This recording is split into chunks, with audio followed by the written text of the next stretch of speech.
Aujourd'hui, dans cette nouvelle vidéo, nous vous dévoilons le top 5 des SCPI en 2025. Mais cette fois, un petit changement, on utilise une méthode différente. Si vous suivez la chaîne depuis un moment, vous le savez, chaque année, nous publions une étude complète sur les performances des SCPI. Et cette année, une nouveauté majeure a été introduite, puisque l'indicateur principal à regarder n'est plus le taux de distribution, mais un indicateur plus complet, la performance globale annuelle. Retenez bien cet acronyme puisqu'on va beaucoup en parler, la PGA. Alors dans un instant, nous allons évidemment vous expliquer ce qu'est la PGA, comment elle se calcule, ce qu'elle mesure, et puis nous vous dévoilerons le classement. Et à la fin de la vidéo, nous comparerons les deux lectures, le top 5 classique via le taux de distribution versus le top 5 PGA.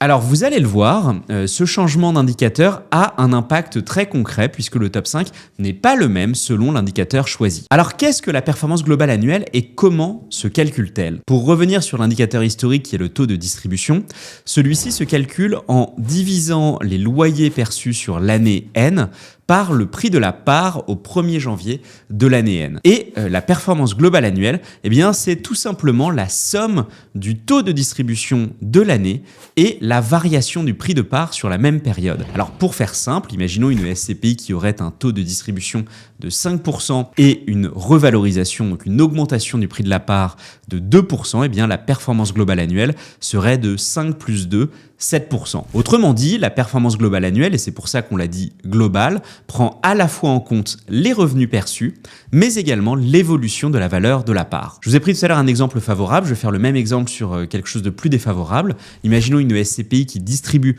5% de rendement sur l'année, mais que son prix de part baisse de 4%, eh bien la performance globale est de 1%, 5 moins 4. L'intérêt du PGA, c'est qu'il permet donc d'avoir une lecture plus complète que le simple taux de distribution, puisqu'il intègre également l'effet prix de part. En revanche, il faut toutefois garder en tête que la performance globale annuelle reste un indicateur basé sur une seule année. Elle donne une photographie annuelle, mais pour analyser la performance sur des durées plus longues, nous vous rappelons que le taux de rentabilité interne reste l'outil le plus pertinent. La performance globale annuelle est quand même intéressante puisqu'un certain nombre de SCPI sont récentes et qu'on ne peut donc pas encore les analyser sur des durées longues via le TRI. Alors pour revenir un petit peu sur le contexte du marché des SCPI, depuis 2023, vous le savez, le marché des SCPI a fortement ralenti. La collecte a reculé de 34% entre 2022 et 2023, puis encore de moins 39% entre 2023 et 2024. En 2025, le marché reprend un petit peu de couleur avec une collecte qui remonte à 5,5 milliards, en augmentation donc de 17% par rapport à 2024. Alors, il est quand même important de préciser qu'on n'est pas encore revenu au niveau de collecte qu'on avait pu connaître notamment par exemple en 2022 et le choc des taux de 2023 continue d'avoir son impact sur le marché global de la SCPI. Malgré tout, les lancements continuent. Après 7 créations de nouvelles SCPI en 2023, 18 en 2024, 5 nouvelles SCPI ont encore été créées en 2025. Maintenant que le contexte est posé,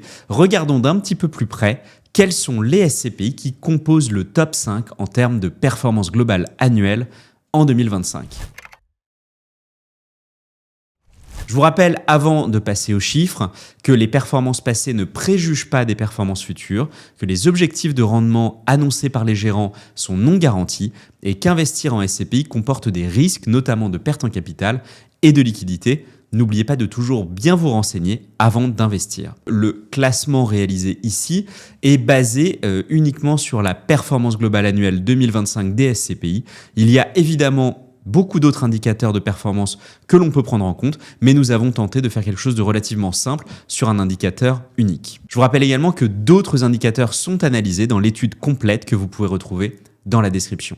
Nous avons aussi réalisé un webinar dans lequel nous revenons sur cette étude. Il est disponible sur notre chaîne YouTube. Alors pour commencer ce classement, on retrouve en 5e position la SCPI Momentime qui a été créée en 2024 par Arkea Reim.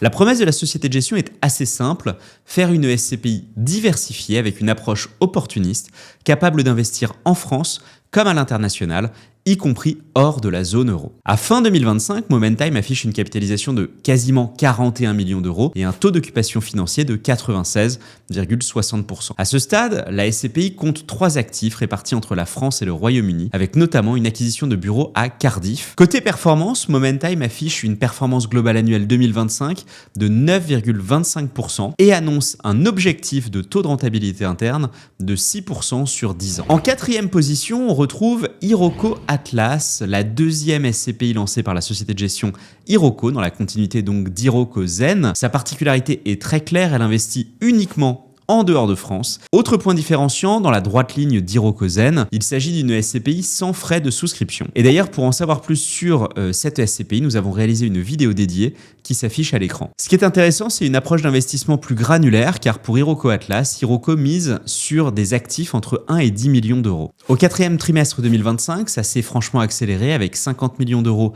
investis sur 11 nouveaux actifs. La SCPI cite notamment des acquisitions à Londres et Dublin, mais également dans d'autres villes du Royaume-Uni, également en Allemagne. Et maintenant, côté performance, Iroko Atlas affiche une performance globale annuelle de 9,41% en 2025 et elle annonce un taux de rentabilité interne cible de 7% sur 10 ans. Si l'investissement SCPI vous intéresse, n'oubliez pas que vous pouvez retrouver le lien vers notre simulateur de portefeuille ainsi que le lien de la prise de rendez-vous avec un conseiller directement dans la description. On continue, on arrive désormais sur le podium. En troisième position, on retrouve Reason, une SCPI très récente puisqu'elle a été créée en 2024 et elle est gérée par MNK Partners.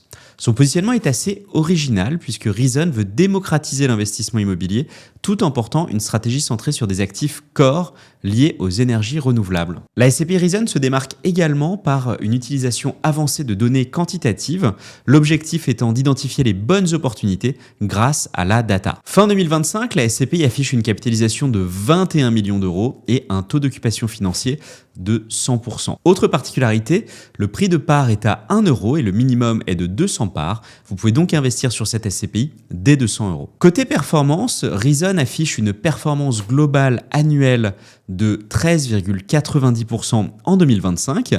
Cette performance globale annuelle est composée de 12,9% de taux de distribution et d'une revalorisation de 1%. Et sur plus long terme, Reason vise un taux de rentabilité interne cible de 7% sur 8 ans. En deuxième position, on retrouve Sophie Dynamics, la SCPI High Yield lancée par Sofidy début 2024, qui repose sur une idée assez simple. Il s'agit de profiter du nouveau cycle immobilier pour aller chercher des actifs à haut rendement en France et en Europe. Côté géographie, la SCPI cible toute l'Europe, donc évidemment l'espace économique européen, mais aussi le Royaume-Uni et la Suisse. Fin 2025, Sophie Dynamics affiche une capitalisation de 177 millions d'euros et un taux d'occupation financier de 97,6%. À noter, la performance globale annuelle 2025 pour Sophie Dynamics est composée d'un taux de distribution de 9,04% et d'une revalorisation de 5% pour un total de 14,04%. En première position, on retrouve la SCPI Wimo One qui a été lancée par Wimo Reim en 2024. Sa stratégie, c'est donc celle d'une SCPI de rendement, très orientée Europe, avec une logique Smart Caps.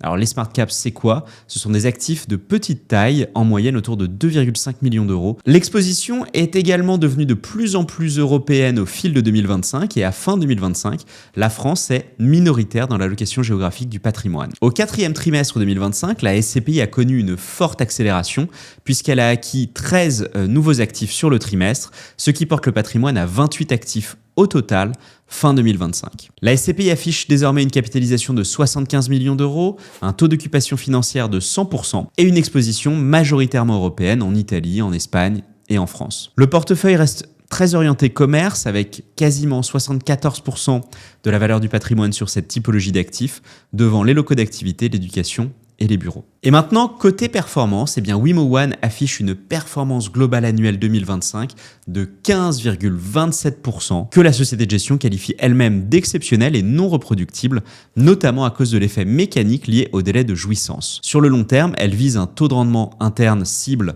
de 7,5% sur 8 ans et une performance globale annuelle cible de 8%. Pour en savoir plus sur cette SCPI, je vous invite à consulter la vidéo que nous avons réalisée avec Ivan, le fondateur de Wimo Reim, qui s'affiche à l'écran.